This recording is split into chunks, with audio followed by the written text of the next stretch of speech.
Hello, I'm Dr. Sri Banerjee, epidemiologist, biostatistician, faculty member, and today I'm going to be talking about the Underground Railroad. Now, I've done a lot of different talks on minority populations and how poor health is connected to underserved minority populations. However, I haven't talked about the Underground Railroad that has been very important. So I'm going to start off with a quote by Harriet Tubman from 1896. She said, "I was the conductor of the Underground Railroad for 8 years, and I can say what most conductors can't say. I never ran my train off the track, and I never lost a passenger." The Underground Railroad can be considered the resistance to the enslavement through escape and flight. So this was actually the efforts of enslaved African Americans to gain their freedom by escaping bondage. How did they do so? But before we go on, the Fugitive Slave Act of 1850, after that, the Underground Railroad was deliberate and organized. Let's briefly go into the So this is done by the National Park Service and linked out to various external websites. So this is going into the Fugitive Act of 1850, and this is by Virginia Commonwealth University. And so the Fugitive Slave Act resulted in this article in Boston. "Caution, colored people of Boston, one and all. You are hereby respectfully cautioned and advised to avoid conversing with the watchmen and police officers of Boston.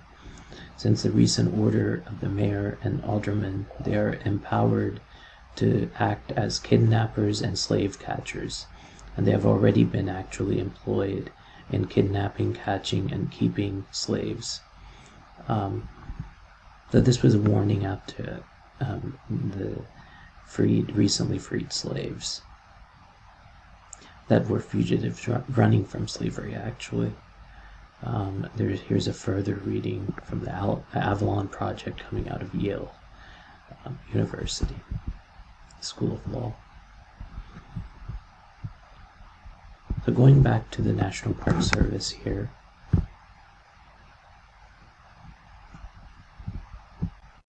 so returning to the Underground Railroad National Park Service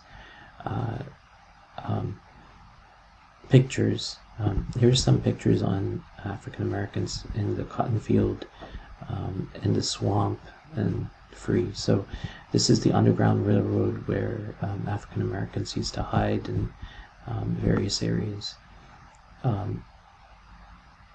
There was slavery in the 13 colonies in Spanish California, Louisiana, and Florida. All of these places, and the British did not abolish slavery until 1834. So there were slave catchers and enslavers watching for disguises, forgeries, and other strategies. This is showing during the Civil War, many freedom seekers sought protection and liberty by escaping to the lines of the Union Army. These were all ways that slaves were freed. These were man-made modes of transportation: rivers, canals, bays, the Atlantic Ocean, ferries, and river crossing roads and trails. Let's take a look at the map, how people escaped from slavery here. Sometimes it takes a while to load. If we zoom in a little bit, as you can see, there was actually a lot of routes that could be taken, and not that many. However, the escape was very hard. So there were slaves that took to the sea from Savannah and went all the way to the north in Pennsylvania, some in New York City, and then a lot of them, or some of them actually, moved into Canada, as you can see here, and then over through Maine into Canada, and then some went all the way again through the sea into Nova Scotia and those areas. And then and some of these routes came through Georgia. Georgia went through Washington, D.C., and then some of them went to cities like Detroit, Chicago, and Chicago is right here, and all of the different places in the north, Minnesota. Some even went through Texas to go into Mexico. And then there were others that went into the frontier. Then there were yet others that went into California, and then escaped into Canada. So these were basically the routes of the Underground Railroad.